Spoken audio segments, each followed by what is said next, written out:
Hello guys, today's we are learn about RAAS system. RAAS system जो होता है mainly 4 component से मिलकर बना होता है, जिसके अंदर फर्स्ट कंपोनेंट होता है रेनिन, सेकंड होता है angiotensinogen, third aldosterone and fourth is ACE. ACE का फुल फॉर्म होता है एंजियोटेंसिन कन्वर्टिंग एंजाइम। अब देखते हैं कि कहाँ से रिलीज होते हैं, कहाँ से बनते हैं।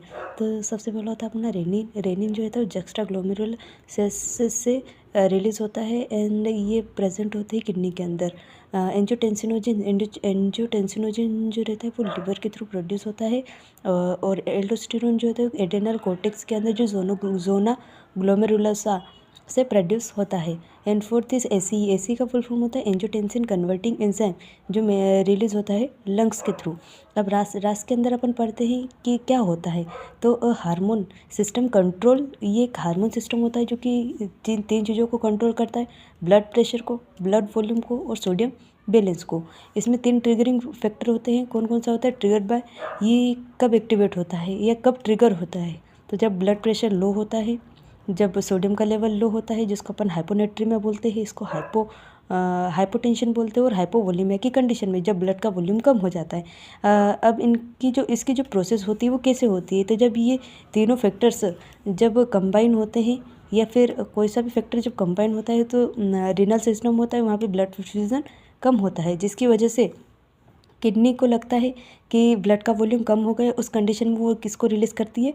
रेनिन को। अब रेनिन जो कि प्रेजेंट होता है जक्स्ट्रा ग्लोमेरुलर सेल के अंदर, वो क्या करती है? एंजियोटेंसिनोजन, जो कि एक इनएक्टिव हार्मोन होता है, उसको एंजियोटेंसिनोजन सेकेंड में फर्स्ट में कन्वर्ट कर देती है, जो कि एक्टिव होता है। ये एंजियोटेंसिनोजन को एंजियोटेंसिन में फर्स्ट में कन्वर्ट कर देती है, जो कि एक्टिव पार्ट होता है। अभी जो एंजियोटेंसिन फर्स्ट होता है उसको एंजियोटेंसिन सेकंड में कन्वर्ट करने के लिए एसी की रिक्वायरमेंट होती है, जो कि जिसका फुल फॉर्म होता है एंजियोटेंसिनोजन कन्वर्टिंग एंजाइम। अब ये जो एंजियोटेंसिन फर्स्ट एंजियोटेंसिन सेकंड में कन्वर्ट होता है, ये एक मेन एक्टिव हार्मोन होता है। इसके 3 वर्क होते हैं: वेजोकंस्ट्रिक्शन, एल्डोस्टेरोन रिलीज को स्टिमुलेट करना एंड देन स्टिमुलेट करना एडीएच को। अब अगर वेजोकंस्ट्रिक्शन होगा, वेजोकंस्ट्रिक्शन का मतलब होता है कि narrowing of the blood vessel, जिसकी वजह से ब्लड प्रेशर जो रहेगा वो रेज हो जाएगा। मतलब अपनी जो प्रॉब्लम थी कि हाइपोटेंशन हो रहा था, वो क्या होगा? यहाँ पे रिजोल्व हो जाएगा। सेकंड होता है एल्डोस्टेरोन रिलीज, उसका फंक्शन आगे पढ़ते हैं एंड स्टिमुलेट करता है एडीएच को। अगर एडीएच को इसने स्टिमुलेट किया, मतलब इसका होगा कि ये ब्लड किडनी के अंदर वाटर को रिटेंट करवाएगा।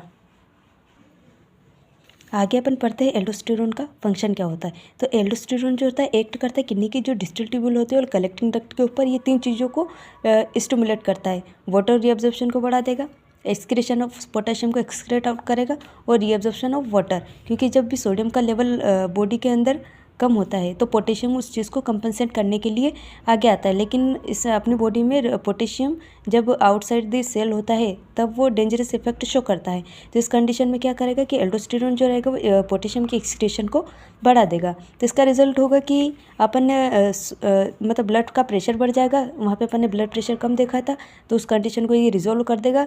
कैसे करेगा कि सोडियम का और वाटर का रिटेंशन होने लग जाएगा, जिसकी वजह से ब्लड प्रेशर की प्रॉब्लम सोल्व हो जाएगी। सेकंड होता है कि ब्लड को वॉल्यूम को बढ़ा देगा। कैसे बढ़ाएगा? क्योंकि यहाँ पे वाटर का रिटेंशन हो रहा है और सोडियम का भी रिटेंशन होता है। तो जो सोडियम रहता है वो वाटर के रिटेंशन को बढ़ा देता है, और वाटर का भी रिटेंशन हो रहा है, तो इस वजह से ब्लड का वॉल्यूम भी बढ़ जाएगा और पोटेशियम का लेवल कम हो जाएगा, क्योंकि यहाँ पे पोटेशियम का एक्सक्रीशन हो रहा है। सो थैंक यू दोस्तों।